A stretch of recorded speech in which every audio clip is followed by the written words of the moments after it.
Welcome to Cornerstone Horsemanship. I'm Greta Cummings.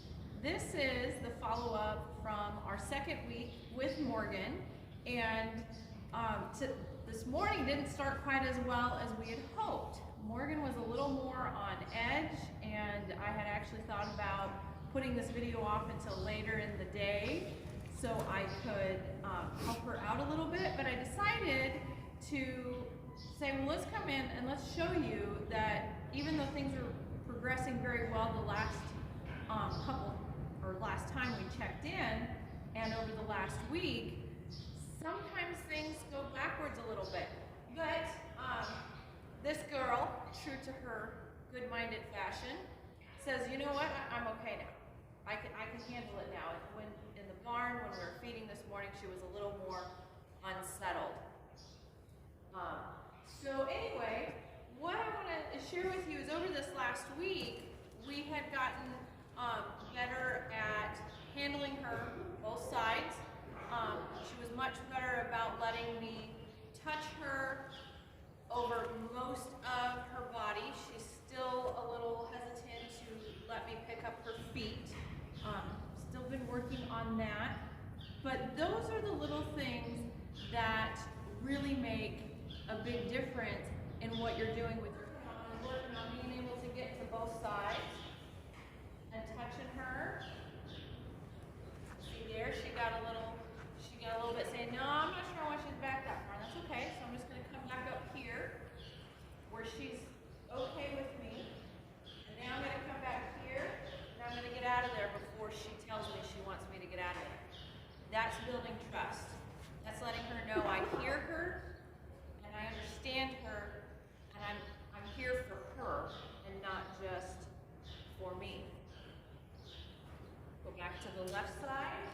And I'd like her to just stand while I'm moving side to side. And she's doing pretty good. There she thought that I was going somewhere. I should say she was hoping I was going somewhere. And she's very much set on going back out the gate to get with the herd. And as you can see here, I'm getting much further down the left side. And that goes to, she's been handled more frequently on the left side, not so much the right side. And I want to make sure that I can handle her on both sides equally. That's going to help make her mentally and physically stronger. With the forefeet, that right hind is the one I have not been able to get to yet. And that's just her saying, nope, she's just not okay with it, and we're just working on getting that rapport. The other thing I'll show quick here that I've been doing is I've been working on getting her to follow a feel. She's been leading forward well, backwards is not quite so well.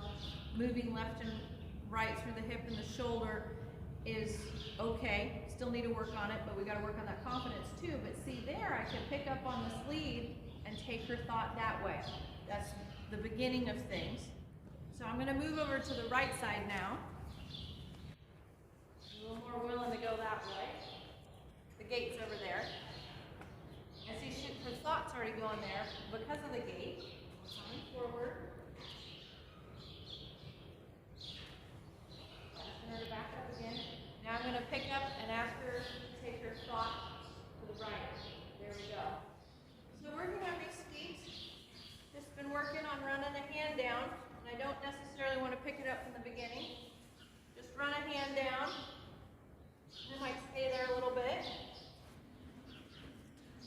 And she was perfectly fine with that. Come down here. Oh. She said, nope, you can't have that one. Let's see now. She doesn't have her weight on it. There.